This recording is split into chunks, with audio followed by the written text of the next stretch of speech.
Pfizer lied, people died. Governments lied, people died. Ursula von der Leyen lied, people died. This is what we learned in the past week, starting of October 10th, 2022.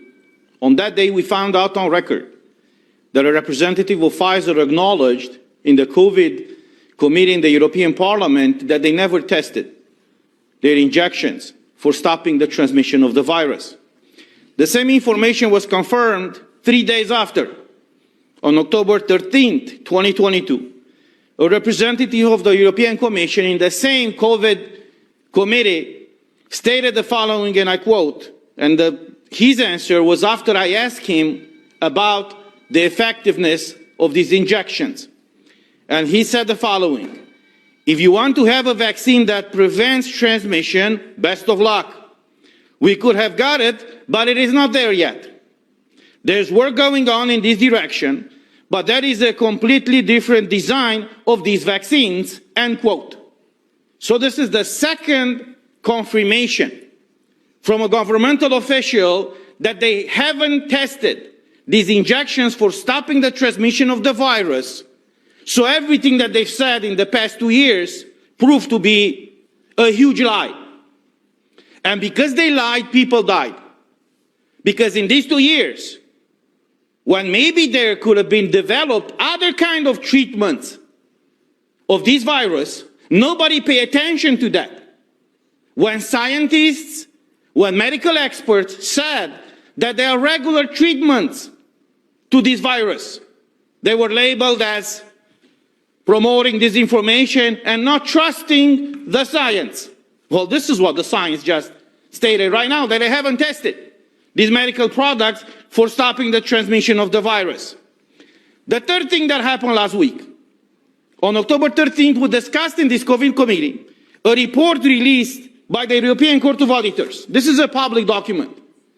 And I invite all the journalists and all the people to find it online and read it, because they will be shocked, but they will find in it.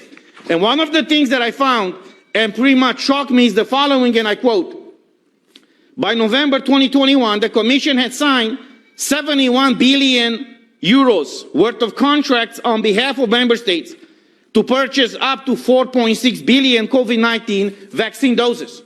We are 460 million people in the EU.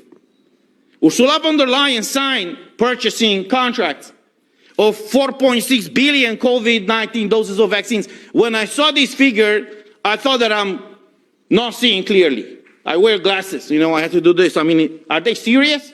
That means 10 doses of vaccines. She signed contracts to purchase for every human being in the European Union.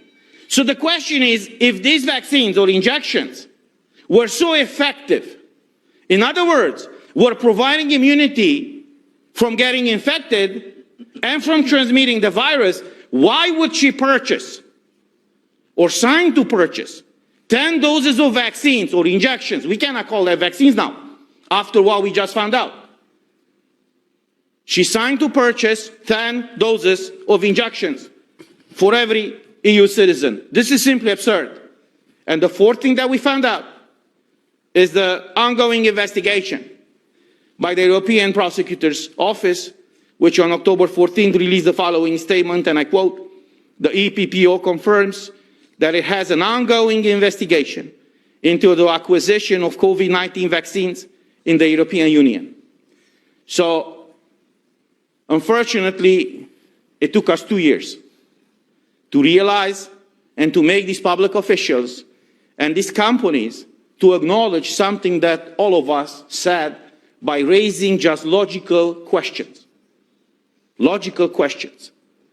And unfortunately, and I have to say this, the worldwide media refuse to ask these logical questions. What are the studies, or what were the studies back then behind these vaccines? How long did they take to develop the vaccines? Are they stopping the transmission of the virus or not? We find out now, 2 years later, that they are not. This is a serious issue. And I hope that all these public officials who are still holding public offices will never ever be again elected by the people in any such office. And nevertheless, considering the fact that Ursula von der Leyen lied and people died, clearly she committed fraud, corruption, she's in a clear conflict of interest, she must immediately and unconditionally resign from the position as President of the European Commission. Thank you.